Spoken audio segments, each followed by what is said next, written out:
Company अर्धसैनिक बल उपलब्ध कराया गया है और उसको हम लोग दोनों जगह उपलब्ध करा दिए हैं। दोनों जगह उनके द्वारा अभी से फ्लैग मार्च और बाकी कार्रवाई की जा रही है और स्वच्छ, निष्पक्ष और शांतिपूर्ण चुनाव की तैयारी पूरी की जा रही है।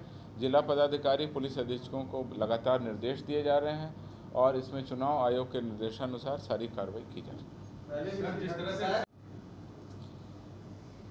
देखिए, साइबर क्राइम एक बढ़ता हुआ अपराध है और जो आधुनिक जीवन शैली है उसमें जो डिजिटल हो रही हमारी जो जीवन शैली है, हमारी जो आर्थिक गतिविधियां हैं, हमारे जो ट्रांजैक्शन हैं, वो डिजिटाइज हो जाने के बाद में स्वाभाविक रूप से इसमें बहुत तेज़ी से वृद्धि हुई है और ये वृद्धि केवल बिहार के स्तर पर नहीं है, ये लगभग अक्रॉस सभी राज्यों में है और इंटरनेशनल ट्रेंड भी यही है कि चूँकि हमारा इस पे ट्रैफिक बढ़ गया है इंटरनेट पर, तो इस तरह की घटनाएं बढ़ रही हैं। लेकिन सर, पुलिस यूनिफॉर्म को लेकर पीएम का एक सजेशन आया है कि वन नेशन वन यूनिफॉर्म होना चाहिए, इसका फायदा होगा या नुकसान होगा? अभी मुझे इस पर कोई कमेंट करना। सीएस वाले में सर राशि आपने जो मुझे कहा, मैं सामान्य आंकड़े मेरे पास उपलब्ध हैं, जानकारी भी उपलब्ध है, मैं बताऊंगा। जो विशेष मामले आपने खासकर दो जगहों के पूछे, एक आपने बताया है गया का और दूसरा आपने बताया है वैशाली, वो मैं जानकारी उपलब्ध करा के आपको निश्चित रूप से बता दूंगा। मैं केवल इतना ही कहना चाहता हूं और आप लोगों को अवगत भी हैं कि लगातार जो भी पर्व त्यौहार हमारे हुए, अभी आपने देखा किस तरह से दुर्गा पूजा पर्व त्यौहार मनाया गया, बाकी जो पर्व त्यौहार मनाए जा रहे हैं, अभी लक्ष्मी पूजा, काली पूजा का विसर्जन भी हो गया है। एक आध जगह जो छोटी मोटी घटनाएं हुई हैं उस पर पुलिस निश्चित रूप से कार्रवाई करेगी और यह हमारे बल की प्रतिनियुक्ति एक हिस्सा है, हमारी निरोधात्मक कार्रवाई किया जाना एक दूसरा हिस्सा है और तीसरा हिस्सा है कि आम जनता जो उस पर्व त्यौहार को मना रही है और जो जिनकी जिम्मेवारी है वो भी पुलिस प्रशासन को सहयोग करते हैं। कुल मिला के पूरे समाज में पर्व त्यौहार शांतिपूर्ण से मनाए जाएं, सबकी जिम्मेवारी होती है। हम लोग पीस कमेटी भी करते हैं और जहां कहीं भी इसका अगर वायलेशन होता है तो हम लोग कान दर्ज करके कार्रवाई करते हैं। इसमें नहीं है, सीनियर एसपी पटना ने इसमें डिटेल प्रेस कॉन्फ्रेंस की। बात की तारीख को सर उपचुनाव होने वाले हैं बिहार के, सर मोकामा और गोपालगंज में चुनाव होने वाले हैं। पुलिस मुख्यालय की क्या कुछ तैयारी है, अर्धसैनिक बल की कितनी कंपनियों को बुलाई गई है, क्योंकि मोकामा सर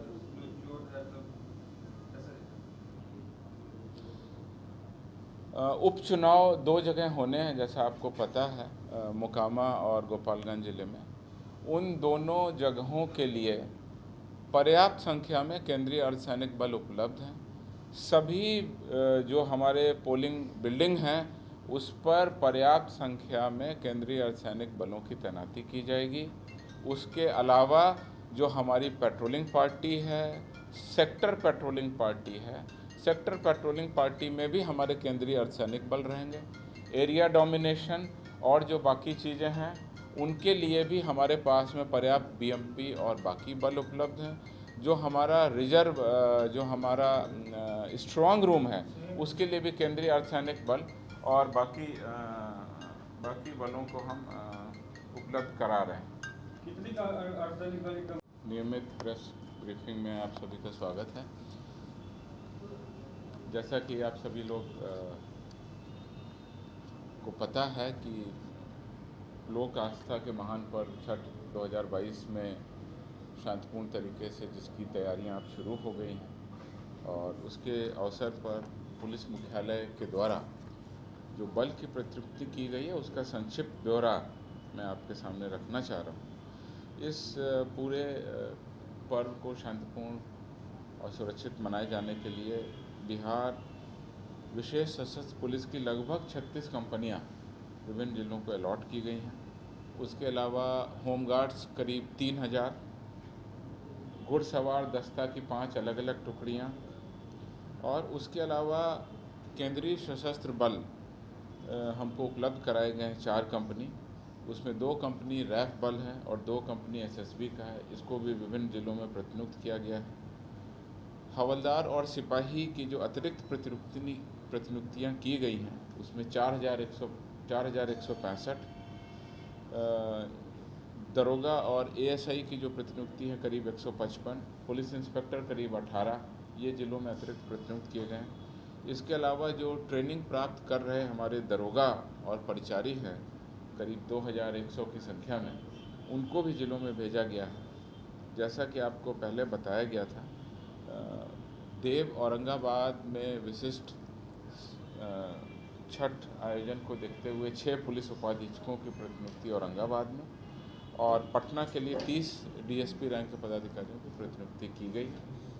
इस अवसर पर जिला स्तर पर जिला पदाधिकारी और पुलिस अधीक्षकों के द्वारा संयुक्त रूप से बलों की तैनाती का कार्य, गोताखोरों की तैनाती, नाव इत्यादि की व्यवस्था, ट्रैफिक की व्यवस्था, महिलाओं के लिए अलग से व्यवस्था, watch tower, control room, medical emergencies के लिए व्यवस्था, जो सारे इंतजाम होने चाहिए उसका डिटेल ऑर्डर उनके द्वारा निकाला जा रहा है और जगह जगह उसका अनुश्रवण भी किया जा रहा है, जिससे कि ये पर्व शांतिपूर्ण तरीके से आस्था के महान पर्व के रूप में जो ये जाना जाता है उस तरह से मनाया जा सकता है। इधर जो पिछले कुछ दिनों में जो उपलब्धियां हुई होल्ड कर ली गई है और वो वापस कराए जाने की प्रक्रिया है। अगर समय इसमें कार्रवाई वो रिकवर हो पाया था या हो पाया था। यस। बिहार के डीजीपी को टारगेट किया जा रहा है, उनका फेक प्रोफाइल बनाया जा रहा है। के साथ क्या हुआ था सर, वो बता दीजिए। देखिए, जो भी घटनाएं आपने पूछी हैं उन सभी घटनाओं में सबसे पहले ये चीज़ है कि एक ठगी का प्रयास हुआ है और ठगी का प्रयास जिसको हम लोग बोलते हैं साइबर ठगी। अब साइबर की दुनिया आभासी दुनिया है। मैं आपके माध्यम से और आप सभी रिस्पॉन्सिबल चैनल हैं उसके माध्यम से और प्रेस मीडिया के लोग भी शामिल हैं, मैं कुछ बातें ज़रूर रखना चाहूँगा कि ये आभासी दुनिया, ये वास्तविक दुनिया नहीं है। इसमें पर्दे के पीछे कौन आदमी आपको फ़ोन कर रहा है, उसने फ़ोटो किस आदमी का लगाया है और किस तरह से वो ठगी कर रहा है, इसमें बहुत ज़्यादा अलर्ट रहने की ज़रूरत है।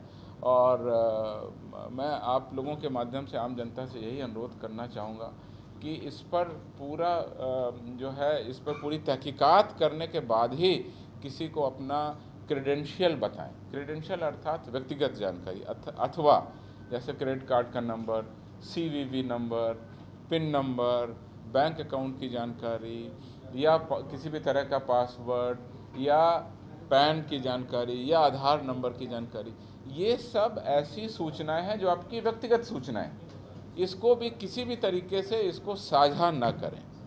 एक तो ये हो गई है। और जैसा मैं आपको बता दूं कि फाइनेंशियल क्राइम का आंकड़ा बढ़ता है। दूसरा जो साइबर क्राइम बढ़ता है वो है कि आपके साथ में आपकी निजी जानकारी के साथ में छेड़खानी, कोई आप कहीं पर जा रहे हैं तो उसका फ़ोटो निकाल के किसी उसके साथ में तंग करना, तबाह करना, अनसॉलिसिटेड मैसेजेस भेजना, ये भी एक साइबर क्राइम का बढ़ता हुआ दायरा है। और तीसरा बढ़ता हुआ दायरा है जिसमें साइबर में धमकी दी जाती है, मतलब आप किसी भी तरह से किसी को भी कोई धमकी देते हैं। तो ये सब साइबर क्राइम के विभिन्न आयाम हैं। मैं केवल इतना ही कहूँगा कि आभासी दुनिया, वर्चुअल दुनिया, ये वास्तविक दुनिया नहीं है। और ये एक मैं तो हमेशा कहता हूँ कि पृथ्वी लोक और मतलब तीन जो लोक हैं उससे एक चौथी दुनिया, ये एक साइबर लोक है, एक नई दुनिया है। उसमें आप जो बहुत ज़्यादा लोग विचरण करते हैं अगर साइबर लोक में, तो फिर आपको बहुत ज़्यादा अलर्ट रहने की ज़रूरत है। लास्ट में एक सलाह, जिस तरह से मामले बढ़ रहे हैं सर, उसको लेकर सभी जिलों में साइबर थाना खोलने का जो विचार है उसके आधार पर क्या होगा?